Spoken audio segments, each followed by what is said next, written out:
Peace.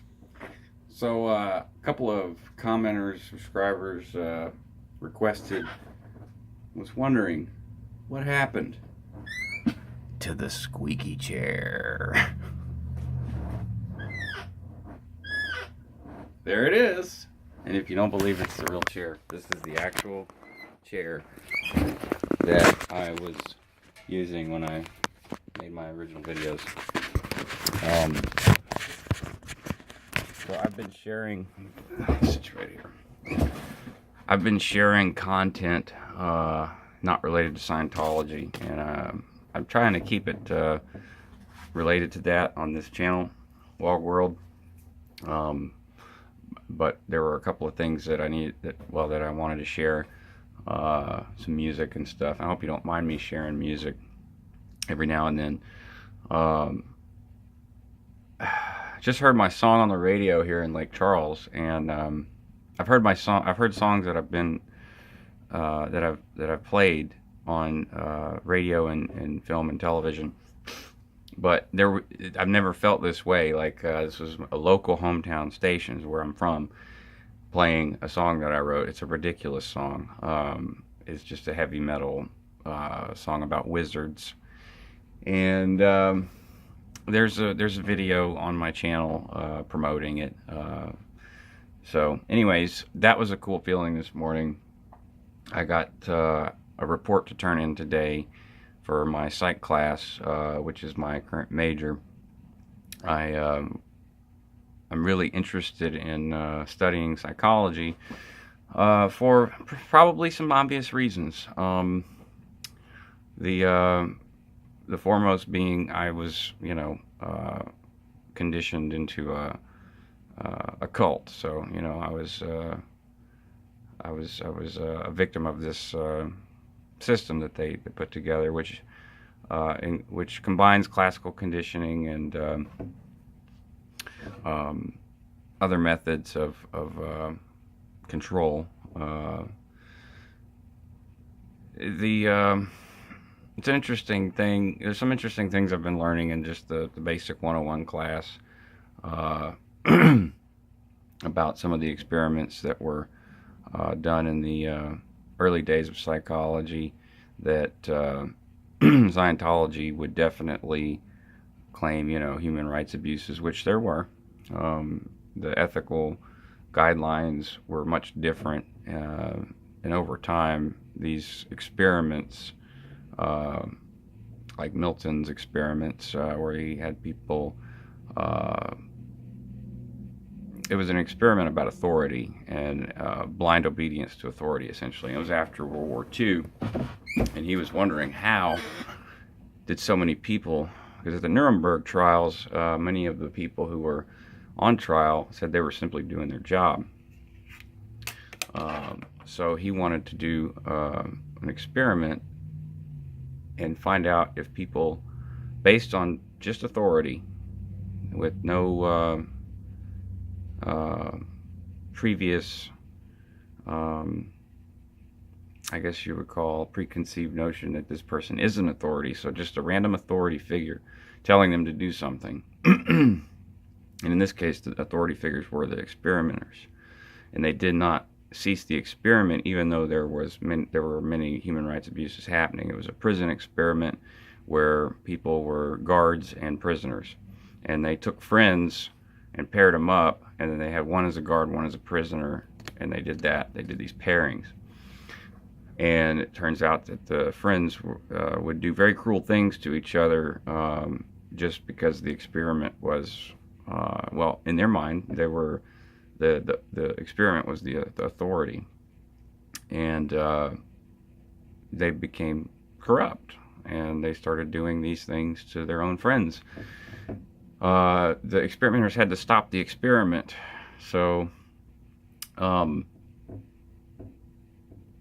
different types of psychological processes and mental processes that and there's just in a 101 class you could talk about so many things because it's such a broad range of things. I also I've talked to my professors, and done my own research, of course. Like after I left Scientology, or after the video that I made, I read the entire Art of War during my divorce. I read the Tao Te Ching. I read parts of the Bible that I like the Proverbs and stuff. I read a lot of texts that I guess are proverbial and you know, colloquialisms and things that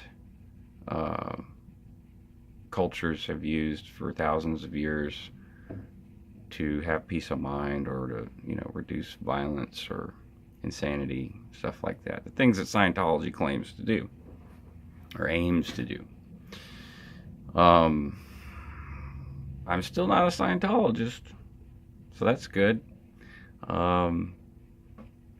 Though I have found that my social circle outside of music is still very small.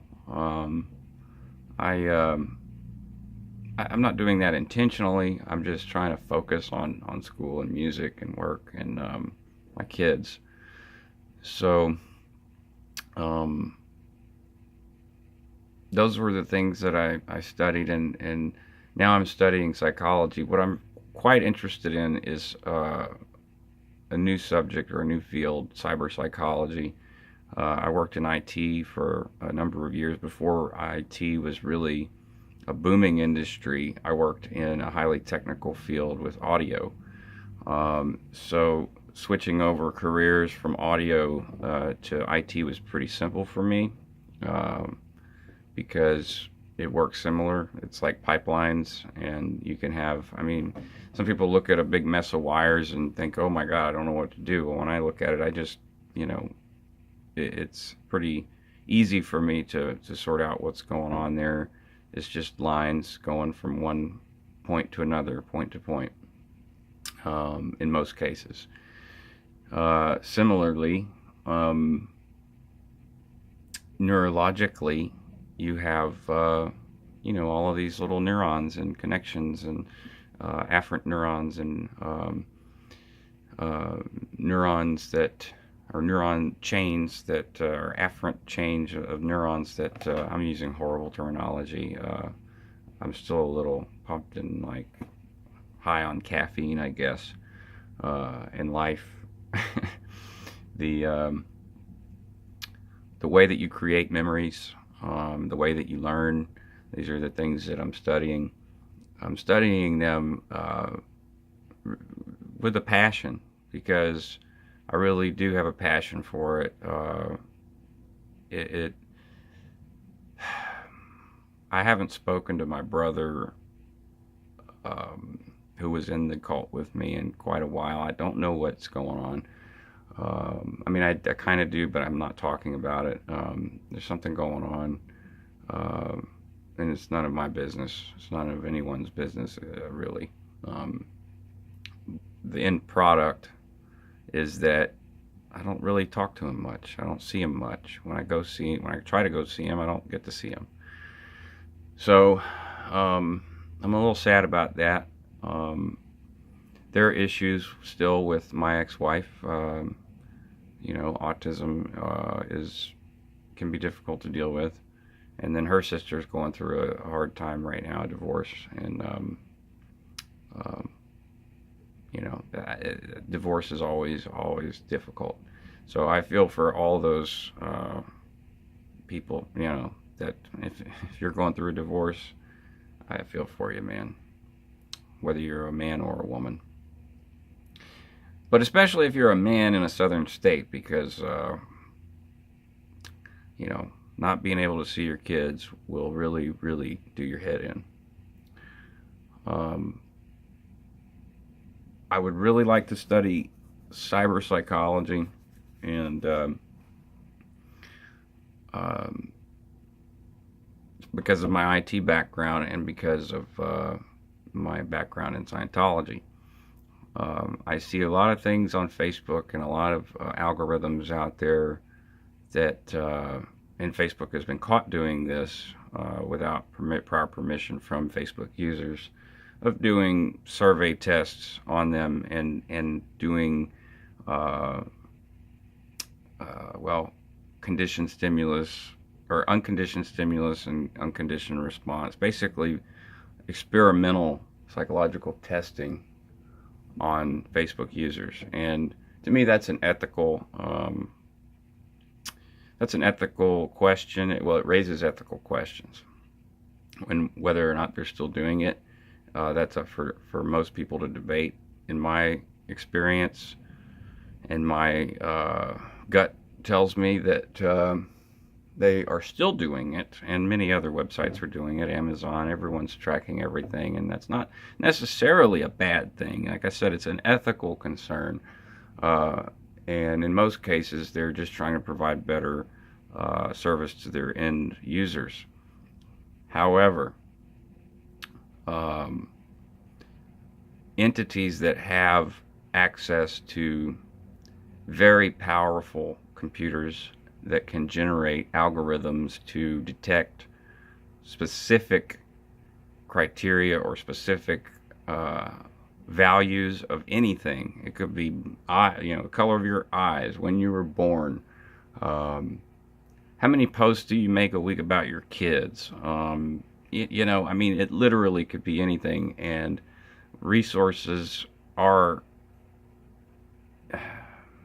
there are resources that exist that are far beyond what we can really compute mentally. U.S. government and other governments are always ahead of the curve. So it makes me think that, cyber psychology is a very important aspect of the future, not only for government ethical concerns as far as regulation and what the government's doing, and corporate entities are doing, but also the emergence of artificial intelligence. So when you get into programming AI, this is cyber psychology is going to be, in my view, a very needed study. There needs to be studies conducted to help those creating AIs create good AIs, because there's no question that AIs are coming. They're actually already here in some forms, and that some people would say, well, it's not technically an AI, and it may not be, but like I said, there are many technologies that we're not even aware of that exist. So in my view, from my perspective, what Ray Kurzweil predicted in his singularity theory has already occurred. I'm not sure if you're familiar with the singularity theory, but I believe that the singularity has already occurred. And the reason I believe that is because I actually saw, as a web developer, a website create its own website, a news site, and immediately take it down. So it was weird. It was, well, I guess President Trump would call it fake news, a fake news site. But there's code that was generated from a website that then spurned another HTML site. So, and it was based on the amount of clicks on a particular subject matter from the original site. So whenever the way that the code worked was, and I didn't get to see the code. I just saw the code execute and happen. But the way that it worked was it clicked. The way that it seemed to have worked is that there was several subjects on the website, and they're all politically related. It seemed that the code was programmed. Like I said, I didn't have access to it, but it seemed that the code was programmed to respond to the amount of interest in whatever was clicked. And then it generated a website, which was about, this was a year ago. I'm trying to remember what the actual website was. It was a political issue. It was about Hillary, the Hillary email campaign, or the Hillary email scandal. And this site just came up out of nowhere. Now the domain was registered. I checked it. Everything was there. So, but the question was like, how did it get built so fast? Because it was literally there. Like, it wasn't there 1 second, and then it was the next. Now, you can go ahead and say, I mean, I'm a web developer. I'll admit it. You know, you can build a website and have it unpublished, and then just once you're done, click publish. So it could have been a coincidence, but I don't have that feeling that it was. And knowing technology the way that I do, I feel that even if it was someone clicking publish, it will not be long before websites can build themselves, or applications can create other applications. I mean, that's essentially what we do when we click on a link from Facebook. Create your own AI chatbot. It's a program creating a program without the user having to know any kind of code whatsoever. And that's a basic technology these days. So I don't know if I'm going to finish my education at McNeese State University. I'm starting it here, but I may go up to another school that has a great psychology program if I can get in. And this is all dependent upon my ability to sustain, financial stability, which can be difficult as a student. But those are that is my goal. It's to help people. I would like to help people. Just so happens that in the next 20 years, people are going to be interfacing with machines more than ever. And in the wrong hands, as you know, technology can go awfully awry. And I would like to participate in experiments and research that ensures that humans and machines, and humans and other humans, for my own personal benefit as well, because even just some of the knowledge that I've obtained from studying the Tao Te Ching and the Art of War and the psychology books that I read has helped me and helped my friends and my family. And that's what I want to do, is help people. So if there's anything y'all can think of that I might be able to do to help, please don't be shy. Comment. I check and read all of them and respond to all of them. I appreciate every single subscriber. You guys were there for me when literally, this might sound crazy, but there was the time that I was making those videos was the time that I got accused of many, many horrible things by my ex-wife. And 3 years of court battles ensued, and nothing happened because nothing happened. So, your support was, thank you. I know I've said it before, but I'm getting a little emotional because you literally, people I don't even know on the internet, were more supportive of what I was going through than some of the closest people in my life. So, there. That's a big thank you. And I'll stay in touch. I'll let you know how things are going. It's Wednesday, October 25th, 2017. So that would be 4 years after 4 years after I decided to be done with Scientology. Have a great day.